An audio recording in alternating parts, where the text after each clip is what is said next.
Oi pessoal, tudo bem? Eu espero que todos vocês estejam bem. Hoje, finalmente, nós vamos fazer a análise das últimas crônicas do livro De Amor e Amizade, da autora Clarice Lispector. Então, eu vou deixar um formulário com vocês, que é com essa explicação que vocês estão vendo agora, das últimas crônicas, e o outro formulário é um trabalho avaliativo sobre o livro De Amor e Amizade, da autora Clarice Lispector, tá? Nas próximas aulas, nas próximas quinzenas, nós vamos trabalhar com os outros livros, tá bom? Então vamos para a análise, que vamos começar com a leitura e depois com a análise literária, tá bom? Então, primeira crônica que nós vamos fazer a análise na aula de hoje é Tanto Esforço, tá? Então, vamos prestar atenção agora na leitura e depois na análise. Tanto Esforço. Foi uma visita. A antiga colega veio de São Paulo e visitou-a. Recebeu-a com sanduíches e chá, aperfeiçoando como pôde a visita, a tarde e o encontro. A amiga chegou linda e feminina.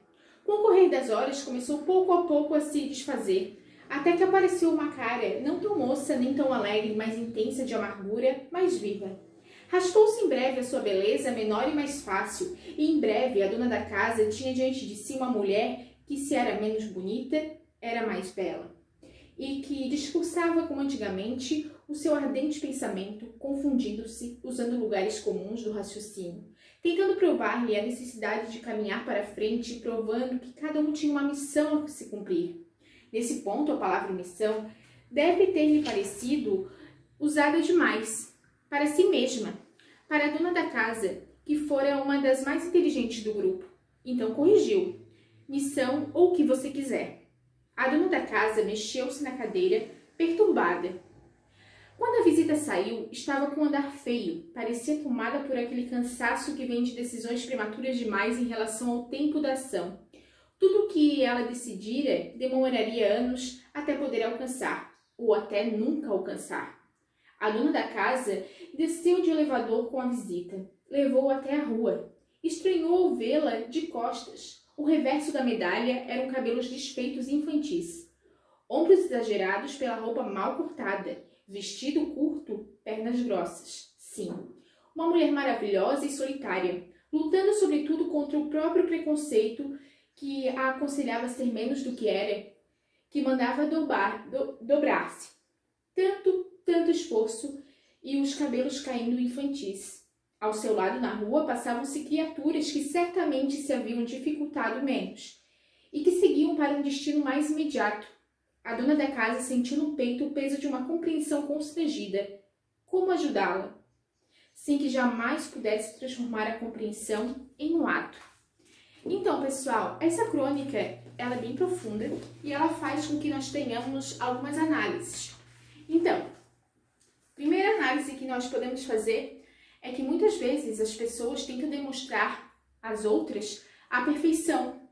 Se esconde, podemos dizer que essas pessoas elas se escondem em máscaras. Por exemplo, ela quer mostrar para o outro, muitas pessoas, que a sua vida é perfeita, que a sua vida é maravilhosa, que ela tem conhecimento de tudo, quando na verdade ela tem as suas falhas e ela é uma pessoa frágil. E também a autora, na conversa, que é descrita nessa crônica, ela descreve que muitas vezes a pessoa pensa que todos temos uma missão e que todos temos um destino e que nada pode mudar esse destino. Só que não, a autora aqui ela faz a reflexão de que a gente tem missões sim, mas nós podemos escolher. Na nossa vida, em muitas coisas, nós temos o nosso direito de escolha. Então, ela faz nós refletirmos isso, de que nós temos o direito de escolha. Que se algo, por exemplo, não está bom para nós, a gente tem o direito, muitas vezes, de mudar. A gente consegue mudar, tá? E ela fala também sobre as decisões da nossa vida, as ações. Por exemplo, se nós temos uma ação prematura em alguma coisa, se nós temos uma ação prematura muitas vezes, se nós agimos com a força do impulso, isso pode fazer com que consequências ruins aconteçam na nossa vida. Então, ela até fala aqui no seguinte trecho, ó. Quando a visita saiu, estava com um andar feio, parecia tomada por aquele cansaço que vem de decisões prematuras demais em relação ao tempo da ação. Tudo o que ela decidira demoraria anos até poder alcançar, ou até nunca alcançar. Então aqui ela fala sobre o poder da decisão, que nós temos que tomar as decisões pensando nas consequências que podem acontecer em nossa vida. E aqui também ela descreve de como a outra pessoa viu a fragilidade da visita, né? Como foi vista a fragilidade dessa visita. E como essa fragilidade que a dona de casa saiu de peito o peso de uma compreensão constrangida. Como ajudá-la? No caso, ela viu a fragilidade que tinha na visita e ela pensou em como ajudar. Só que também ela ficou se questionando de como ajudar, se esse ato ia ser agora bom. Nós vamos fazer a análise da crônica Prece por um Padre. Prece por um Padre. Uma noite gaguejei uma prece por um padre que tem medo de morrer e tem vergonha de ter medo. Eu disse um pouco para Deus, com algum pudor, alivia a alma do Padre X. Faz com que ele sinta que a tua mão não está dada a ele. Faz com que ele sinta que a morte não existe, porque na verdade já estamos na eternidade. Faz com que ele sinta que amar não é morrer, que entrega de si mesmo não significa a morte. Faz com que ele sinta uma alegria modesta e diária. Faz com que ele não te indague demais, porque a resposta seria tão misteriosa quanto a pergunta. Faz com que ele se lembre de que também não há explicação porque um filho quer o beijo de sua mãe e, no entanto, ele quer e, no entanto, o beijo é perfeito. Faz com que ele receba o mundo sem medo, pois para esse mundo incompreensível nós fomos criados e nós mesmos também incompreensíveis. Então, é que há uma conexão entre esse mistério do mundo e o nosso. Mas essa conexão não é clara para nós enquanto quisermos entendê-la. Abençoa-o para que ele tenha caridade por si mesmo, pois senão não poderá sentir que Deus o amou. Faz com que ele perca o pudor de desejar que na hora da sua morte ele tenha uma mão humana para apertar a sua. Amém. Padre X tinha me pedido para eu rezar por ele. Então, pessoal, essa crônica Prece por um Padre, nós podemos interpretar que o padre seja a maioria das pessoas ou todas as pessoas. Porque os seres humanos, eles têm anseios, eles têm medo de amar, eles têm muitas inseguranças. Então, tudo isso é retratado nessa crônica, né? De Prece por um Padre, sobre os anseios desse padre, sobre os medos que ele tinha, sobre as suas inseguranças. E aqui a autora faz essa reflexão. E nós podemos interpretar que seja todas as pessoas, porque todos nós temos inseguranças, nós temos medo, nós muitas vezes temos muita insegurança do que vai acontecer com nós. Então essa crônica ela faz essa reflexão como se fosse uma oração, mas na verdade descrevendo todas as pessoas. Agora nós vamos fazer a análise da crônica Um Pedido. Vamos primeiro para a leitura e depois para a análise. Um pedido. Não, é mais que um pedido. Eu estou implorando que você não beba tanto. Alguma bebida sim, porque você precisa sentir um amparo e, em vez de amparo humano, escolheu por pudor a bebida. Mas tem medo do que dizem de você, que você está bebendo 3 vezes mais do que bebia. Eu imploro que você não encurte a vida. Viva! Viva! É difícil, é duro, mas viva! Eu também estou vivendo. Em nome do Deus no qual você profundamente crê, monge que você é, beba menos. Não tem sido nada fácil para mim. Acredite. Então, essa crônica aqui nós podemos interpretar que é um pedido que é feito, por exemplo, por uma pessoa que bebe, para que ela beba menos, para que ela viva mais a vida. Porque a partir do momento que uma pessoa bebe, ou que ela usa algum entorpecente, qualquer coisa do tipo, ela está disfarçando seus sentimentos. Ela está tentando, por exemplo, através da bebida, tirar um sentimento triste, por exemplo. Tirar um sentimento de vida difícil. Mas a autora aqui pede para que as pessoas vivam seus sentimentos, por mais difícil que eles sejam. Por mais difícil que a vida seja, é essencial que as pessoas elas vivam todos os sentimentos da vida, pois assim elas conseguirão uma evolução. Tá bom? Agora nós vamos fazer a leitura da crônica O Grito. O Grito. Sei que o que escrevo aqui não se pode chamar de crônica nem de coluna de artigo, mas sei que hoje é um grito de cansaço, estou cansada. É óbvio que o meu amor pelo mundo nunca impediu guerras e mortes. Amar nunca impediu que por dentro eu chorasse lágrimas de sangue, nem impediu separações mortais. Filhos dão muita alegria, mas também tenho dores do parto todos os dias. O mundo falhou para mim, eu falhei para o mundo. Portanto, não quero mais amar. O que me resta? Viver automaticamente até que a morte chegue. Mas sei que o que posso viver automaticamente preciso de amparo e é do amor, do amparo do amor. Eu tenho recebido amor. 2 pessoas adultas quiseram que eu fosse madrinha delas. Um afilhado de batismo, mesmo que eu tenho, é Cássio, filho de Maria Mondoni e de Antunes Filho. E eu me ofereci para ser madrinha suplente de uma jovem que quer o meu amor. Dela a seguinte carta do Rio mesmo. Sabe, ontem acordei colorida. Assim porque eu vi uma porção de coisas sempre vistas e nunca vistas. Amei o movimento da vida, sabe como é? Um dia que a gente tem olhos para ver. E foi tão bonito que dei meu dia. O presente é meio misto para a gente tão linda, que tu me destes. Vou conversar com ela quando estiver sozinha. Mas foi tão bonito e grande e claro. Hoje eu estou a mesma chata de sempre, que não sabe telefonar e nem dizer que gosta da madrinha. O mais curioso é que as duas afilhadas adultas que tenho, uma inteiramente diferente da outra, o mais curioso é que eu tenho sido ajudada por elas. O que será que lhes dei a ponto de me quererem como madrinha? Voltando ao meu cansaço, estou cansada de tanta gente me achar simpática. Quero que me achem antipática, porque como com esses que eu tenho afinidade, tenho profunda antipatia por mim. O que falei de mim? Quase nada. Não vou escrever mais livros, porque se escrevesse diria minhas verdades tão duras que seriam difíceis de serem suportadas por mim e pelos outros. Há um limite de ser. Já cheguei a esse limite. Então, pessoal, aqui a autora ela faz a reflexão da sua escrita. A Clarice Lispector, no tempo que ela escrevia, no século XX, ela deu um novo conceito à crônica. Então, na época, o que ela escrevia, muitas pessoas não consideravam como crônica, era tipo um gênero textual meio indefinido ainda. Então, aqui ela faz essa reflexão de ser um grito, porque quando ela escrevia, ela mostrava seus sentimentos, ela demonstrava o que estava sentindo. E aqui ela faz a reflexão também sobre o amor, sobre como o amor é importante na vida das pessoas, sobre como ele move a vida das pessoas. E também, depois ela fala aqui sobre os limites, que todos nós temos limites na nossa vida, né? Que todos nós conseguimos ir até um certo ponto, por exemplo. E aqui ela fala sobre os limites, que ela, se ela escrevesse mais, ela, por exemplo, ela diria muitas verdades e seriam muito duras. Seriam duras para ela e duras para quem lesse. Então, por ela considerar esse limite, por ela achar que ela tinha esse limite, ela resolveu nesse momento parar de escrever. Agora, nós vamos fazer a análise e a leitura da crônica O Suéter. Vamos começar pela leitura. O suéter. Aconteceu-me de ganhar um suéter. Até aí tudo parece simples, mas não é. Quem me mandou o suéter foi uma moça que não conheço. Sei por intermédio de um amigo comum que a moça desenha extraordinariamente bem. Mora em São Paulo. Quando esteve no Rio, almoçou com nosso amigo. Estava com um suéter tão bonito que meu amigo achou que ficaria bem em mim e encomendou um exatamente igual ao dela. Aconteceu, porém, que a moça é a minha leitora. Ou estou enganada? Quando eu soube para quem era o presente, fez questão de ser ela própria a dá-lo a mim. O amigo aceitou.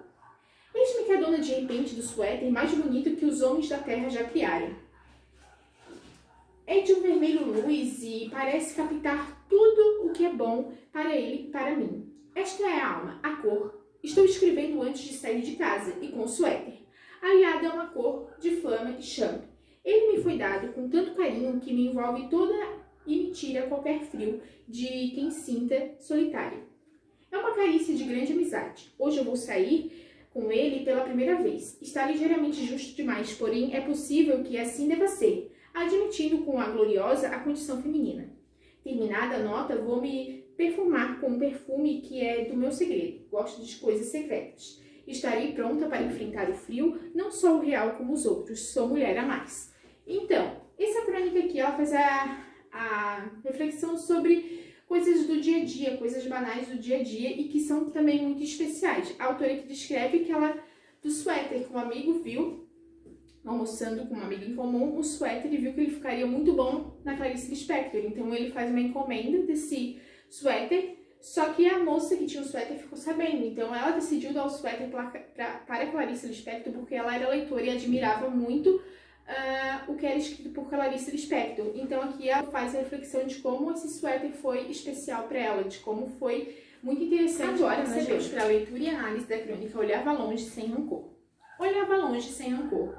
Era sábado e estávamos convidados para o jantar de obrigação, mas cada um de nós gostava demais de sábado para gastá-lo com um casal fora de moda.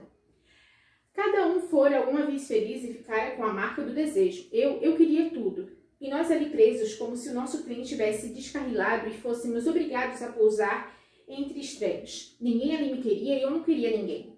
Quanto ao meu sábado, que fora da janela e se balançava em carícias e sombras, eu preferia agastá-lo mal, fechá-lo na moldura, aquele sábado perdido onde eu o amofanhava com um lenço. À espera do jantar, bebíamos sem prazer, a saúde do ressentimento. Amanhã já seria domingo. Não é com você que eu quero, dizia nosso olhar, sem umidade, e soprávamos devagar a fumaça do cigarro. Seco. A avareza de não repartir o sábado ia pouco a pouco roendo e avançando como ferrugem. Até qualquer alegria seria um insulto à alegria maior. Só a dona da casa parecia não economizar o sábado para usá-lo em melhor companhia. Ela, no entanto, cujo coração já conhecera outros sábados. Como pudera se esquecer que se quer mais e mais? Não se pacientava sequer com um grupo heterogêneo, sonhador e resignado que na sua casa só esperava como pela hora do primeiro trem partir. Qualquer trem, menos ficar aquela estação vazia, menos ter que se refrear o cavalo que correria de coração batendo para os outros cavalos.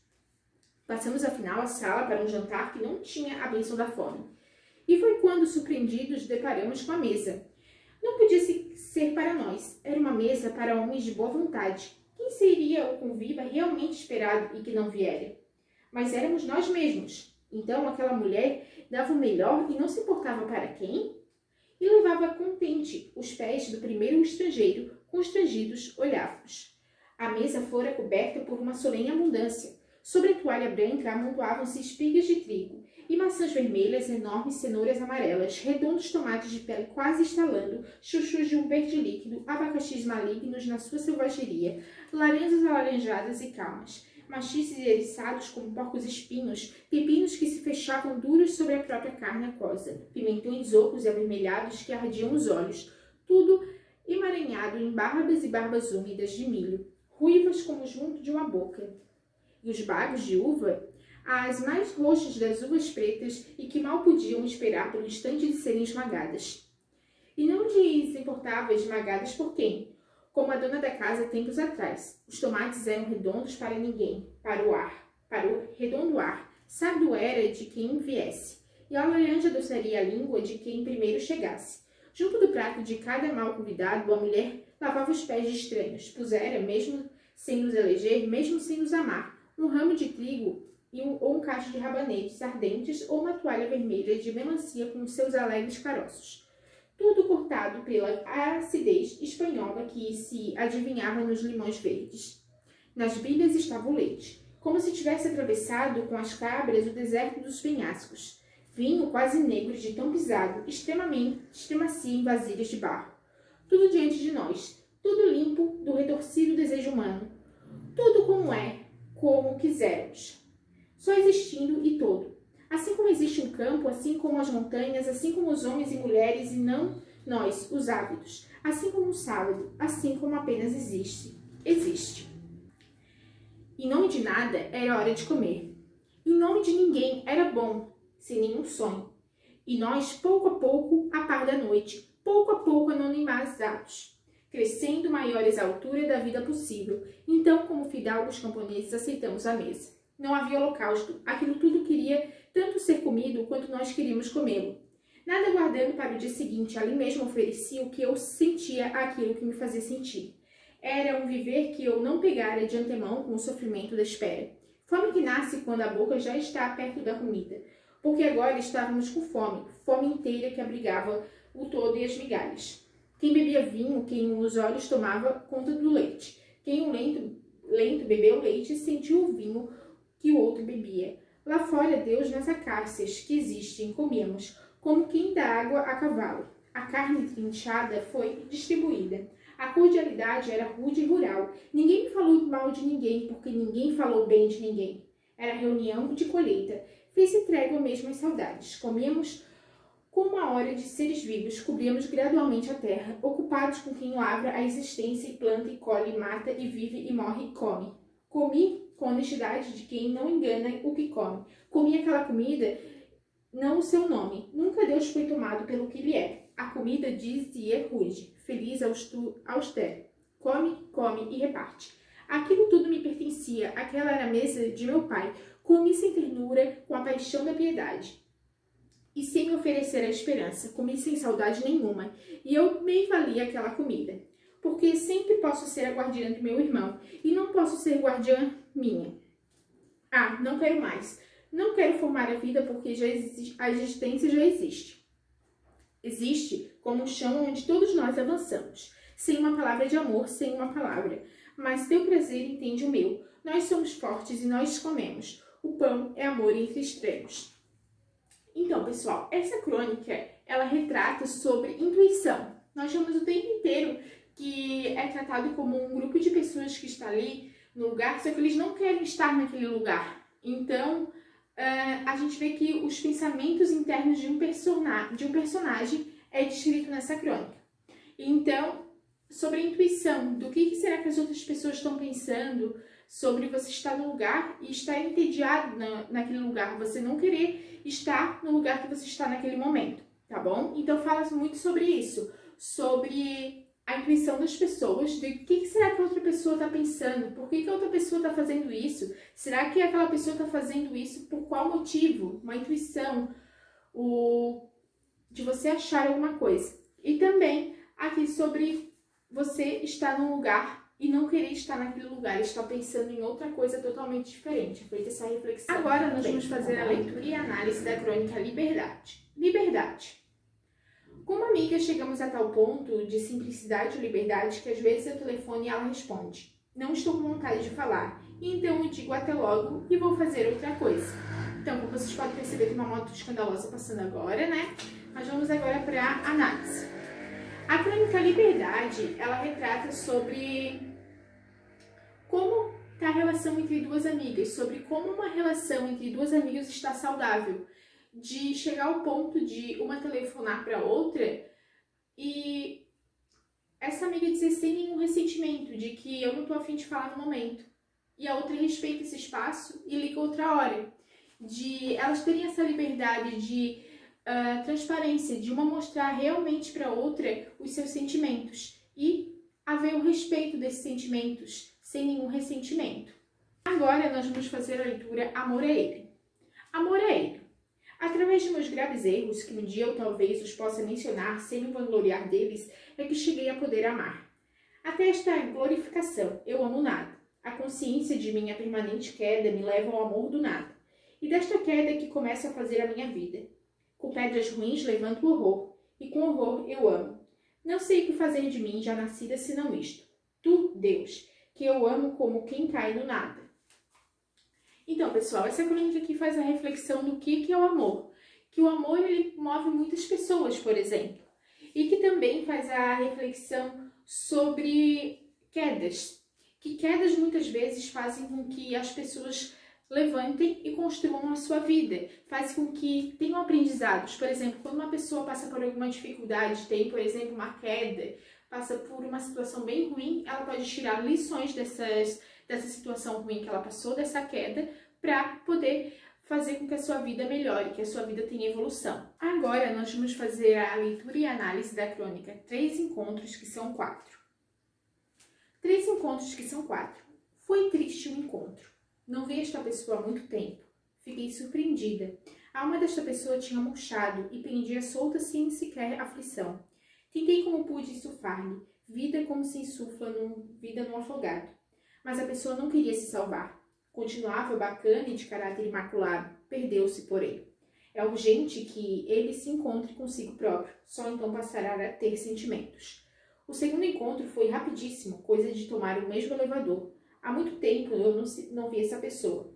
E o que vi me agradou. Era uma pessoa cansada, porém em plena atividade. O terceiro encontro, como nós 3 mosquiteiros, que na verdade são 4, foi duplo. Revi as 2 filhas de Aloísio e Solange Magalhães. Uma tem meu nome e é engraçado a gente se falar. Parece que está tendo um diálogo perfeito. Deu-me 2 quadros por ela desenhados e um deles escreveu, para Clarice de Clarice. E havia a 4ª mosquiteira, que era Carolina. São o que se pode esperar de uma criança. Limpidez e pureza, criatividade e afeto e naturalidade. Foi um encontro feliz. Então, 3 encontros que são 4, a autora descreve encontros que ela teve com pessoas. Por que eu 3 encontros que são 4? No terceiro encontro, ela teve um encontro com 2 pessoas, então era como se fosse mais 2 encontros, né? Então, o primeiro encontro, ela diz que foi um encontro triste. Ela encontrou uma pessoa que mudou muito com o decorrer do tempo, né? E que ela viu que essa pessoa não tinha vontade, por exemplo, de viver. Ela tentou salvar essa pessoa, só que essa pessoa não queria ser salva. Então aqui ela faz a reflexão sobre o direito de escolha das pessoas. Por exemplo, se você quer que uma pessoa mude para melhor e essa pessoa não tá afim, não tem como você mudar essa pessoa, porque as pessoas só mudam se elas querem. E depois, o segundo encontro, ela diz que foi um encontro legal, que ela encontrou uma pessoa, que a pessoa estava cansada, porém a pessoa estava em atividade. E o terceiro encontro foi com as duas filhas, né, que ela reviu as duas filhas de Aloysio e Solange Magalhães, né, que uma ela reflete do nome Clarice, e que até foi mandado um quadro para ela de Clarice para Clarice. Ela faz a reflexão dessa menina ter o mesmo nome que ela e o que ela acha muito interessante, tá bom? Agora nós vamos fazer a análise da crônica de Zirá. Amanheci em cólera. Não, o mundo não me agrada. A maioria das pessoas estão mortas e não sabe ou estão vivas com charlatismo. E o amor, em vez de dar, exige. E quem gosta de nós quer que sejamos alguma coisa de que eles precisam. Mentir dá remorso. E não mentir é um dom que o mundo não merece. E nem ao menos posso fazer o que uma menina semi-paralítica fez em vingança, quebrar um jarro. Não sou semi-paralítica. Embora alguma coisa em mim diga que somos todos semi-paralíticos. E morre-se sem ao menos uma explicação. E ter empregadas, chamemos-las de uma vez de criadas, é uma ofensa à humanidade.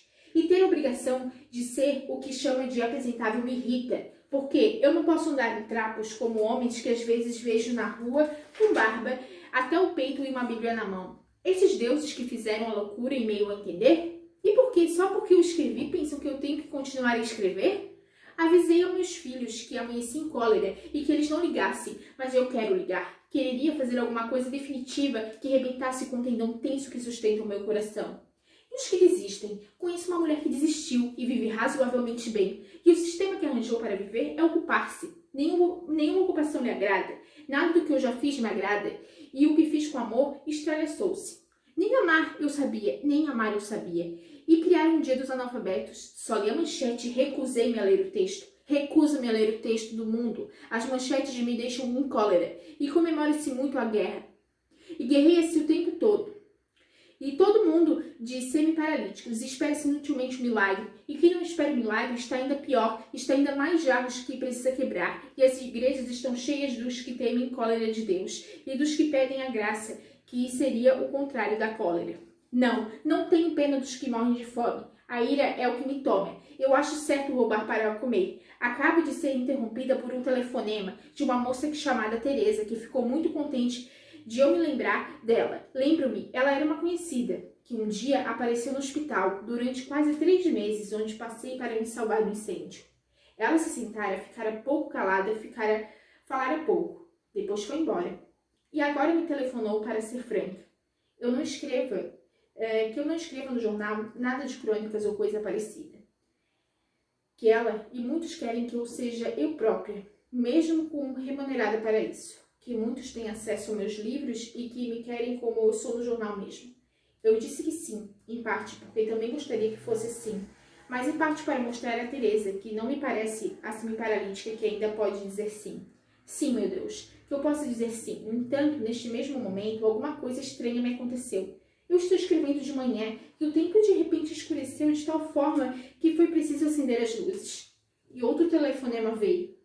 De uma amiga perguntando-me, espantada, se aqui também tinha escurecido. Sim, aqui é de noite, escuro e às 10 da manhã, a ira de Deus. E essa escuridão de se transformar em chuva, que volte dilúvio, mas sem arca. Nós que não soubemos fazer um mundo onde viver e não sabemos da nossa paralisia como viver. Porque se não voltar o dilúvio, voltarão Sodoma e Gomorra, que era a solução. Por que deixar entrar ar com par de cada espécie? Pelo menos o par humano não tem dado senão filhos, mas senão outra vida, aquela que não existindo me fez amanhecer em cólera.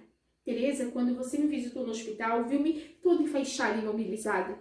Hoje você me veria mais imobilizada ainda. Hoje eu sou a paralítica e a muda, e eu tento falar. Sai rugido de tristeza. Então não é a cólera apenas? Não, é uma tristeza também. Então aqui nós podemos perceber que faz uma ligação com o pseudônimo de Clarice Lispector, que era Teresa, quando ela escrevia para um jornal as suas crônicas, ela escrevia como Teresa.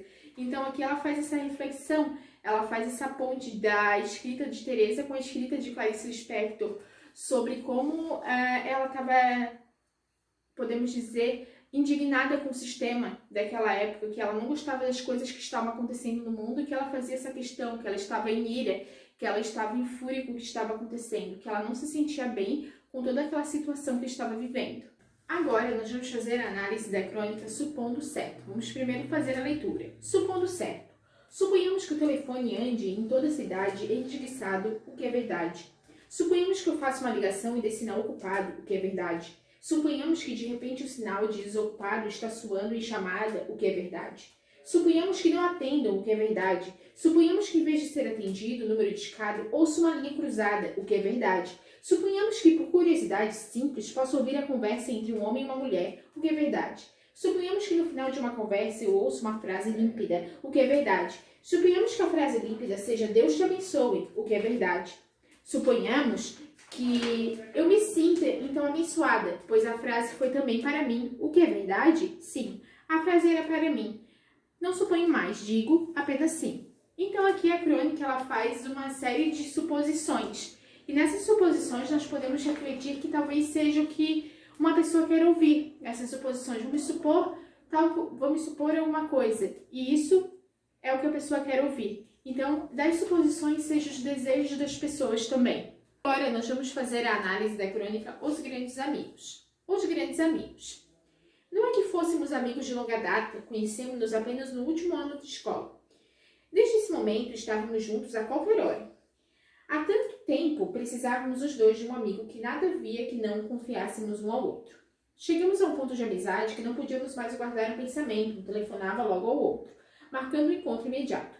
Depois da conversa, sentíamos tão contentes como se nós tivéssemos presenteado a nós mesmos. Este estado de comunicação contínua chegou a tal exaltação que, no dia em que nada tínhamos a nos confiar, procurávamos com alguma aflição um assunto.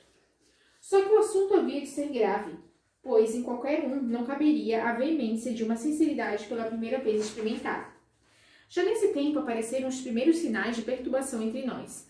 Às vezes um telefonava, encontrávamos-nos e nada tínhamos a dizer. Éramos muito jovens e não sabíamos ficar calados. De início, quando começou a faltar assunto, tentamos comentar as pessoas. Mas bem sabíamos que já estávamos adulterando o núcleo de amizade. Então, falar sobre as nossas mútuas namoradas também estava fora de cogitação, pois um homem não fala de seus amores. Experimentamos ficar calados, mas tornávamos-nos inquietos logo depois de nos separarmos. E a solidão à volta de tais encontros era grande e árida. Cheguei a ler livros para poder falar deles, mas uma amizade sincera queria a sinceridade mais pura. À procura desta, eu começava a me sentir vazio. Nossos encontros eram cada vez mais decepcionantes. Minha sincera pobreza revelava-se aos poucos. Também ele, eu sabia, chegara ao impasse de si mesmo.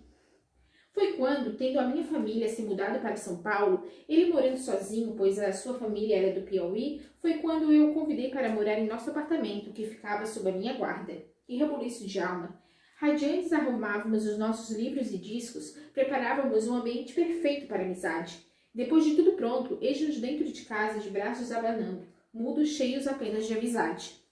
Quando queríamos tanto salvar um ao outro, amizade é matéria de salvação.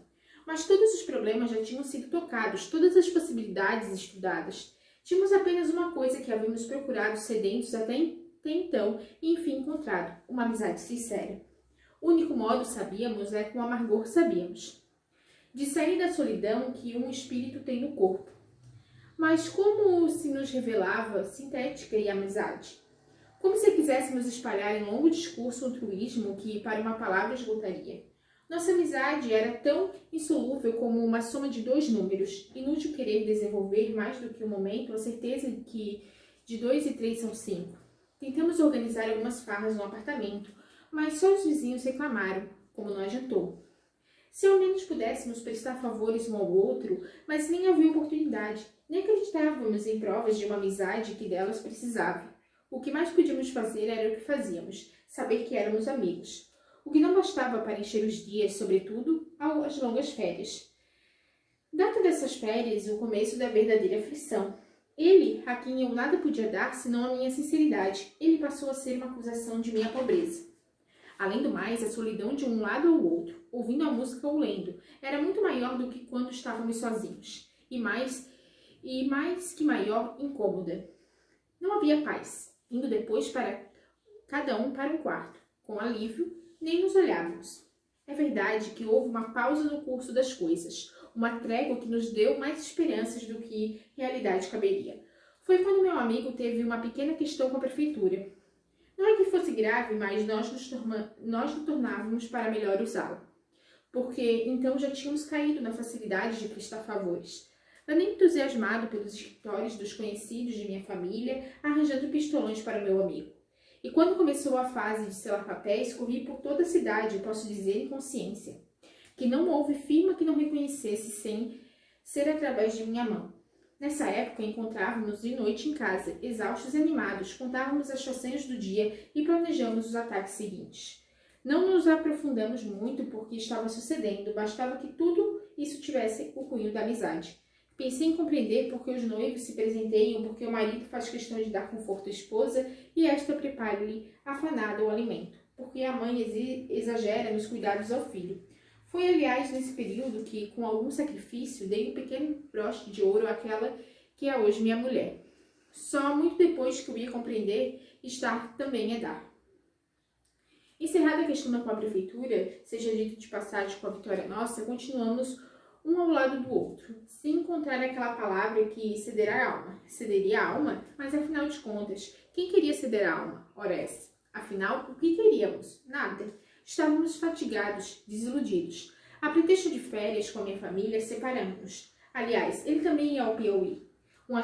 Um aperto de mão, comovido, foi nosso adeus no aeroporto. Sabíamos que não nos veríamos mais, senão por acaso. Mais que isso, que não nos queríamos nos rever. E sabíamos também que éramos amigos, amigos sinceros.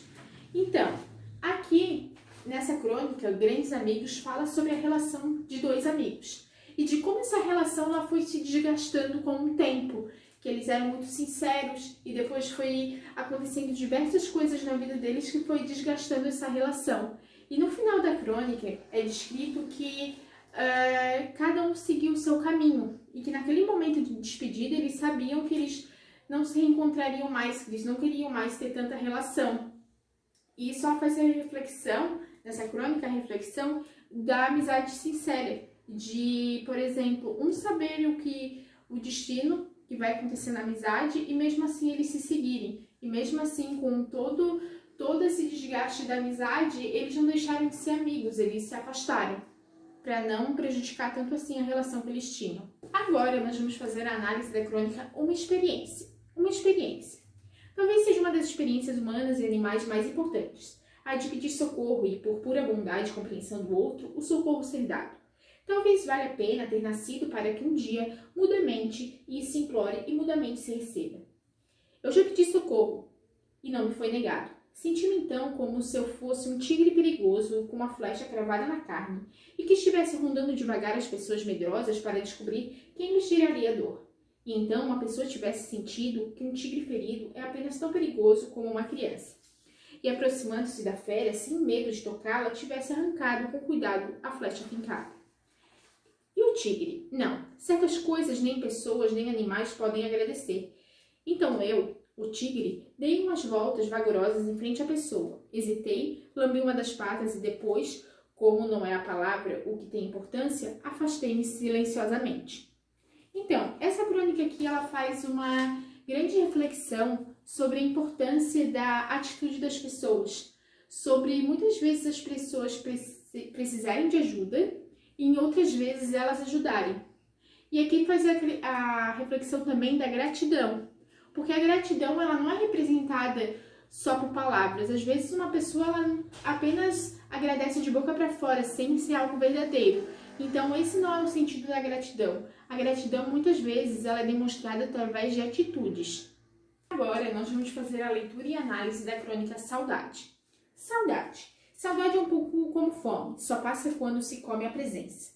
Mas às vezes a saudade é tão profunda que a presença é pouco, quer se absorver outra pessoa toda.